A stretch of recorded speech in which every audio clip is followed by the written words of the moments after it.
Hello and welcome to State of the Economy. Today we'll discuss something which the entire country is talking about.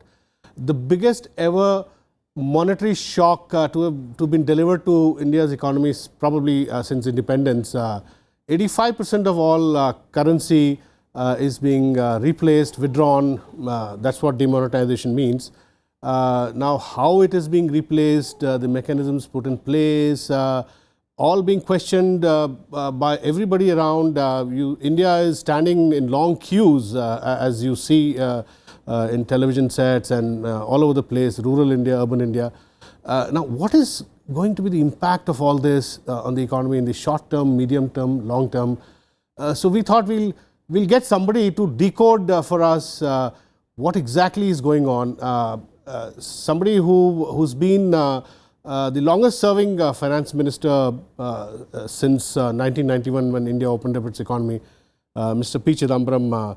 So welcome to our show, Mr. P. Chidambaram. So you have been in this seat for 10 years, you've dealt with RBI, you've dealt with all the institutions concerned with monetary policy, monetization. So how do you read this situation? Well, in your opening remarks, you said this is demonetization. Actually, it is not. Yeah. It's half a demonetization. They call it demonetization, but in a strict sense, in demonetization, you extinguish the currency. Here, this is simply old notes for new. Therefore, it has only caused huge disruption. So, roughly about 16 lakh crore of high denomination notes are in circulation. That, as you said, represents 86% of the total currency in circulation. And the government decides overnight that you will withdraw all that from circulation. When I can't think of anything more absurd and more shocking.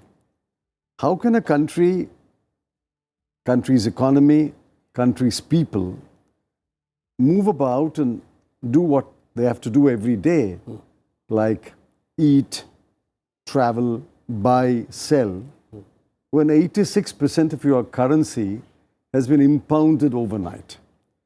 So this is a completely ill-conceived idea.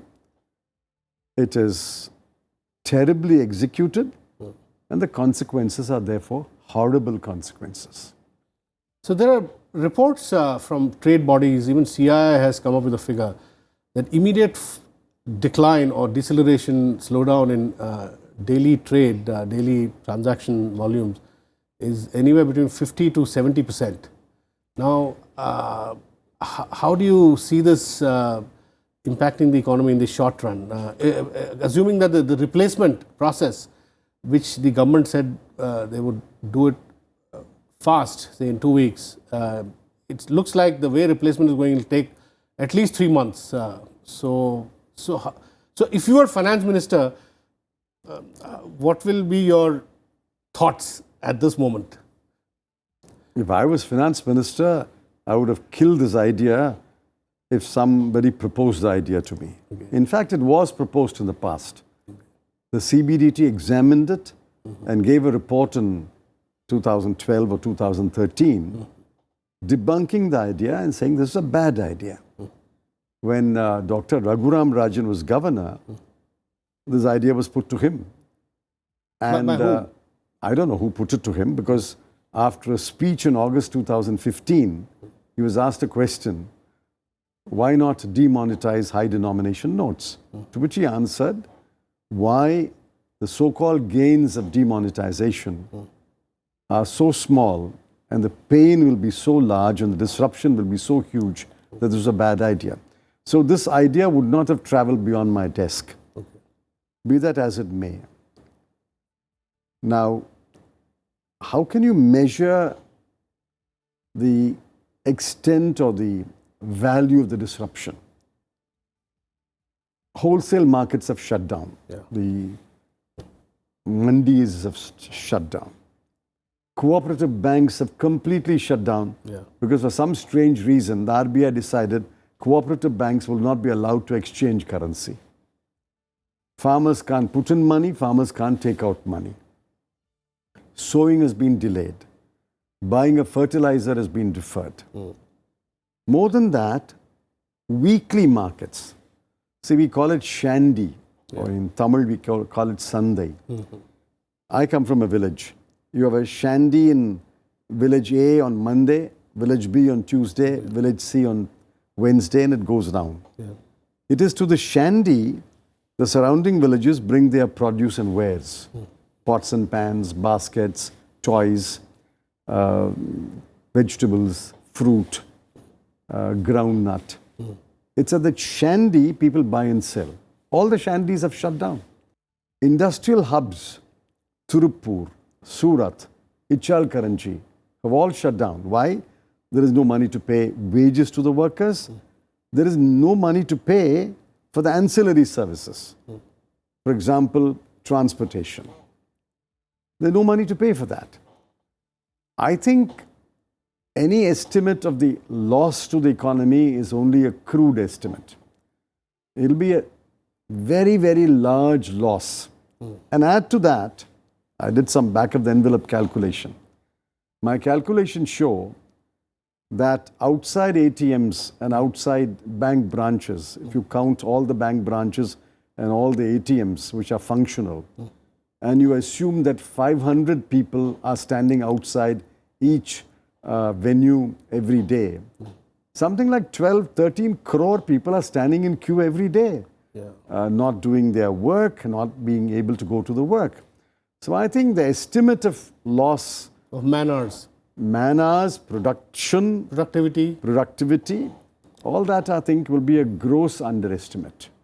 So there are economists there's a consensus among economists that there will be a productivity shock, there will be a demand shock, and because of working capital declining, there could be a second round supply shock. Correct. Because there's a rabi crop sowing, there's a 21-day window for so all this will lead to decline in GDP growth. There are varying estimates that GDP could, some say that it could contract, some say it could come down by 4-5%. GDP won't contract. What you are seeing now is the first order effect. Then there is a second order effect, and there will be a third order effect. In the first order effect, production activity has come to a standstill or near standstill. Very little production is taking place of goods and services. In the second order effect, you will find that there is layoff, retrenchment. In the third order effect, you will find that there is a short supply of goods and services, and therefore it impacts either inflation or it impacts supplies. So I think you will see several rounds of effect. And I don't think anyone in the government has thought through the consequences of a decision of this kind being implemented. It's sad. So one positive that, again, many experts and economists are agreed on is that this will lead to the replacement of currency whenever it happens fully, which will take a while, 3 months or 4 months. It will lead to extinguishing of some amount of black money, which Finance Minister Mr. Jaitley roughly puts it at 20% of the currency which is being replaced, 20-25%, which was the experience in 1978. So rough calculation shows about 3 lakh crore. So they say that this 3 lakh crore will be sitting in RBI's balance sheet as reserves, increased net worth, because the RBI's liability has shrunk. So it can then be given to the government for spending on education, spending on health. There's some talk about even the government putting it in Jan Dhan accounts, helping the poor. Some of it, there's speculation that could be used to recapitalize banks. So what are your thoughts on some of these positives which are being talked about? These are not positives. Government seems to be living on a hope and a prayer. Please understand, in 1978, the high denomination notes that were demonetized represented between 2 and 3% of the currency in circulation. Less than 4%, yeah. So whether that 2 and 3% was extinguished or not extinguished did make no difference to the economy. Yeah. Let's assume that was extinguished. So what difference did it make? Nothing. Today, the high denomination notes represent 86% of your currency. Yeah. It has to come back. Otherwise, this economy will grind to a halt. Absolutely. So of the 16 lakh crore rupees worth of notes which have been demonetized, bulk of it has to be replaced. Yeah. In the interest of keeping this economy going, it must be replaced, it will be replaced. Overwhelming part of it will be replaced through legitimate exchange. Yeah. But the Indian mind is quite inventive. People will find ways in which to replace even otherwise illegitimate income. There are reports to that effect. There are already brokers and touts have sprung up. Backdating transactions. You have made honest people dishonest. Yeah. A guy no longer gets work as a daily laborer. He's willing to stand in queue if you pay him 300 or 400 rupees for standing in queue, for exchanging the 4,000 rupees. Yeah. For I think to assume that a huge part or a significant part of this currency will not be replaced is itself a questionable assumption. But let's assume 1 lakh crore or 2 lakh crore is not replaced. But RBI, if it wants to maintain price stability, has to keep supply and demand for currency more or less on balance. If there is an oversupply of currency vis-a-vis demand, it will lead to inflation. If there's an undersupply of currency relative to demand, it will cause a crash in prices. So if there is a mismatch between supply and demand, because say 1 lakh crore or 2 lakh crore or 3 lakh crore currency has not come back to the market, RBI is bound to print that currency. Sure.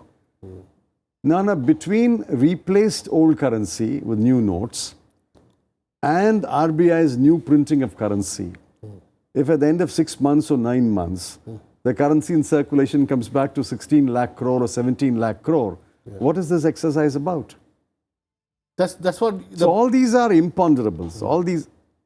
Number two, why assume how RBI will account for it? Has the government and RBI had a dialogue on the matter and they've come to some agreement? There's never been a situation where RBI, say, ultimately extinguished a large part of the currency and created a corresponding reserve. So it never happened before. Because such a scale, replacement of such scale has never happened. RBI's reserves are built by bond trading and currency trading. RBI has never, to the best of my knowledge, created a reserve by extinguishing currency. Number one. Number two, can the currency be extinguished at all without a law? Because a currency note says, I promise to pay. Can you extinguish that promise by simply an executive direction? I think there are many legal... I think a public interest litigation to this effect is lying in the Supreme Court. Litigation has been filed. Yeah. Therefore, I don't think you can come to any conclusion that there is a windfall waiting for the government. Okay. Not yet. You can't come to the conclusion yet. Yeah. So, tell me, where did the government go wrong? The government says that for reasons of secrecy, they could not put in place a lot of procedures to ensure that there was enough supply of 100 rupee notes or 500 rupee notes, or the ATM systems were reconfigured to deliver 2,000 rupee notes. Now, what do you say to that? Complete rubbish. I'm asking you this because we did it in January 2014. Yeah, you did it when we wanted to phase out the pre-2005 currency notes and introduce new notes with new security features. We announced it publicly. From today onwards, you can exchange your old notes, pre-2005 notes, for new notes, because after 3 or 4 months, the pre-2005 notes will no longer be legal tender. It went through seamlessly. In fact, the only party which opposed it was the BJP. Meenakshi Lekhi was fielded to say it's an anti-poor move and intended to help the rich. Obviously, she didn't understand what we were doing and she was asked to make the statement. Therefore, if you wanted to replace old notes by new notes, you could have followed the same procedure that we followed in 2014 January. It would have gone through seamlessly. You think they would have done it in a phased way instead of No. one time? I'm not going to suggest how they should go about doing demonetization because I'm opposed to demonetization. Yeah. Certainly, I'm opposed to demonetization of 86% of your currency. To the best of my knowledge, no major economy in the world has demonetized its currency in the last 50 years. The only two countries which were brought to my notice are Libya and Zimbabwe. Now, surely India does not want to be placed in the distinguished category of Libya and Zimbabwe. So do you think Prime Minister Narendra Modi has made a big mistake? Well, I'm not commenting on the politics of the decision. Apparently, there is some politics behind the decision. Why not? Why not talk about the politics? No, I don't know. I'm only commenting about the economics of the decision. Economics of the decision. I think it's a bad idea. They were terribly underprepared and the execution was horrible. Whoever planted this idea before the Prime Minister, that demonetization is a way to fight corruption, black money and counterfeiting, did not know what he or she was talking about. And it's sad that the Prime Minister seems to have accepted this idea, consulted no more than 3 or 4 people, kept practically everyone who should have been consulted out of the loop. I'm told that the chief economic advisor was not in the loop, and he is the only economist in this government. And if he's not kept in the loop, who advised the government on the economic consequences of this decision? But newspapers have been, doing speculative reports that something like this is being thought about in the government. Suddenly in the last 1 week, social media has kind of pointed to reports in Gujarati papers, in Business Line, the Hindu group, front page stories saying that there is some thinking about, bringing this 2,000 rupee note.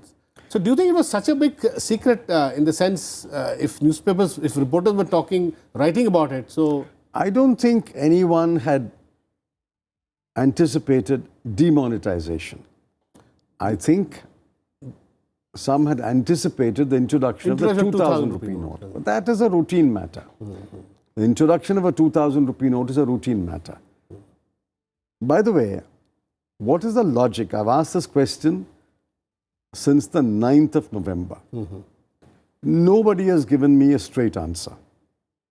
What is the logic of declaring 500 and 1,000 rupee notes as illegal tender and introducing 2,000 rupee notes? I mean, people who are corrupt will be corrupt in 2,000 rupee notes. yeah, some people arguing that it's easier to carry 2,000. Of course, it requires a smaller it requires bag. only half the storage space. Yeah, half the storage space. I think this is a completely harebrained idea. Yes, you have to fight black money, you have to fight corruption, you have to fight counterfeiting. But then you have to use tried and tested methods for fighting them. There was a menu of options before the government. Demonetization does not fight any of these things. I'll tell you why. You think it's going to fight corruption? Yesterday, in the state of Gujarat, from which the Prime Minister hails, 2 officials of the Kandla Port Trust were arrested 2,000 rupee notes. while accepting bribes in 2,000 rupee notes. If somebody is going to take a bribe, instead of taking it in a 1,000 rupee note, he will take it in a 2,000 rupee note or the new 500 rupee note. So it's not going to fight corruption. Let's then deal with counterfeiting. Every note can be counterfeited after a passage of time. Yeah. The world's most counterfeited currency Dollar. is the US dollar. I introduce a note, I put features there. Using the same technology, you will copy it in a matter of 12 months to 24 months. Therefore, by demonetizing You can't stop counterfeiting. Wait for the day when the present 2,000 rupee note will be counterfeited and the RBI will have to introduce a new series. So it won't stop counterfeiting either. Then we talk about black money. Now, as long as there is a demand from some sectors which are, whatever reason, obliged or constrained or forced to use unaccounted money, which are the sectors? We know them. Construction, Real estate, construction, real estate, jewelry trade, liquor to some some extent. sections of the export-import trade, liquor, state funding of elections, Which is a big piece. and higher education. These are the sectors where there is rampant use of unaccounted money. Now, as long as there is a demand for unaccounted money for use in the transaction, there will be a supply of unaccounted money. Sure. If I want to admit 2000. my child in a college, and then the guy charges a capitation of, say, 20 lakhs and says pay it in cash, there is a demand for 20 lakhs. I have to find some way find a supply for 20 lakhs. Cash. If there is demand, there will be supply. Somebody will then spring up to supply. Therefore, this won't stop black money. In fact, There's structural issues involved. I've not heard anybody in government explain to me how the demonetization of old notes and introduction of new notes will stop the generation of new black money, new unaccounted money. Sure. But they say that Prime Minister Modi has said that he'll come up with another series of policy measures. Presumably that GST is one of them, but then GST, the way it's coming, confidence is very low, 6 rates, etc. So, and then they're talking about reform of election funding. He told the all-party meet. Do you think they're serious about state funding of elections or election funding reform? I don't know. All I can say is, if the Prime Minister will take economic decisions in the future, I would respectfully ask him to consult at least his chief economic advisor. He is the only knowledgeable economist in this government. In fact, he is the only economist in this government. Tell me, you said something interesting about Raghuram Rajan, with whom you interacted. You were finance minister, he was RBI governor, and you said he clearly was opposed to this idea. What changed in the RBI? One also learns that the way this decision was taken, the RBI board met at a certain time in the evening, and there was hardly any time gap between the RBI board meeting and the PM announcing this big initiative, demonetization or whatever you call it, replacement. So, do you see something? For you as finance minister dealt with RBI as an institution, there is a certain fear that the RBI may not, after all, be acting totally independently in these matters. Is that a cause for worry? No, this was a choreographed script. And I don't find fault with the way that the script was written in advance. Once the decision is taken, the script has to be written. It appears to me that a decision was taken that 500 and 1,000 rupee notes will be demonetized. So then the script is written. Step 1, RBI board meets, makes a recommendation at about 6 or 6:30 in the evening. Step 2, cabinet meets and accepts the recommendation and then issues the executive order. Step 3, the executive order is published in the Government of India Gazette. Step 4, RBI issues instructions and guidelines to the commercial banks. Now, this is a scripted move, which is okay. The question is, while it was being scripted, did the governor act independently? And when the step 1 was being taken, when the RBI board met at about 5:30 or 6 in that evening, did they actually have the freedom to express their views and take a decision? Or were they told, this is what the government wants, Therefore, please pass this resolution. I suspect that it was the latter. I think the RBI board was simply told, government has taken a decision, we have to go through this 4-step process.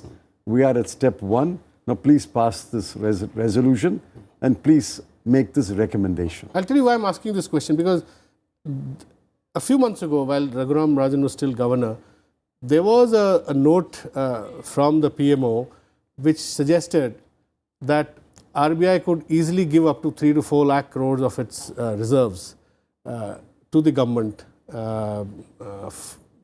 for meeting the bank recapitalization needs. So that did, people wrote about it. That created a certain feeling that maybe the center is trying to sort of take away some of the RBI's well-established institutional autonomy. Now, this is something that worries foreign investors also. No, there's nothing wrong if the government says RBI should declare a higher dividend from its existing reserves. But if the government and the RBI had talked about creating an artificial reserve by extinguishing currency, that I think is worrying. Because to the best of my knowledge, and I may be wrong, to the best of my knowledge, we have not done this before. We have not created an artificial reserve. Well, artificial may not be the right word. We have not created a reserve by extinguishing currency. Okay. This is the first time I believe we will do this, if they do it.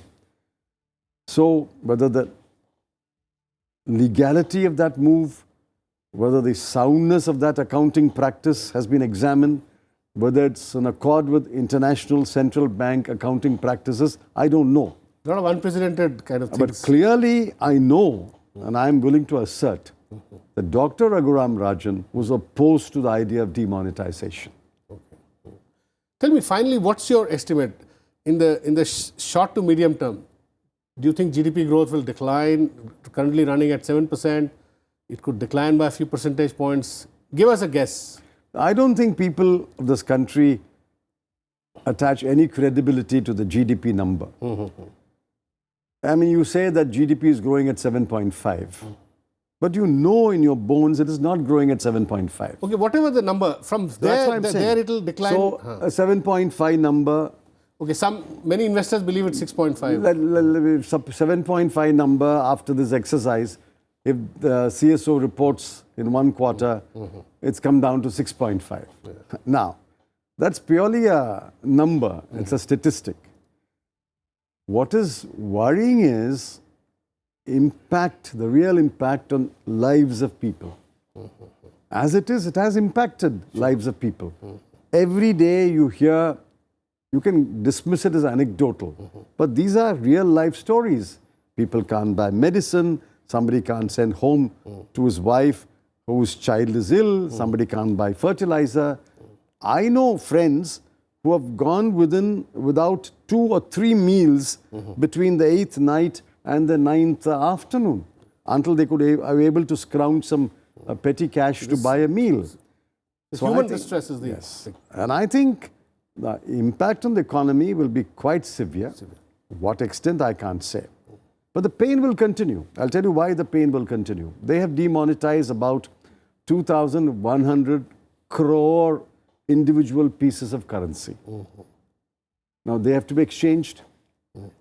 The capacity of all our printing presses is 300 crore per month. So even to replace the old notes is going to take them 7 months if the printing presses work around the clock. So then recalibrating the ATMs, I saw in the paper today, recalibrating the ATMs has started today. If they begin to recalibrate the ATMs at this pace, after 9 days after demonetization, probably the ATMs will be recalibrated by the end of this month. So the pain will continue. Yeah. So net pain will continue for many more months. Thank you very much, sir, for talking to us. So that was former Finance Minister Mr. P. Chidambaram telling us in some detail as to what will happen to our economy going forward in the months ahead. Thank you for watching.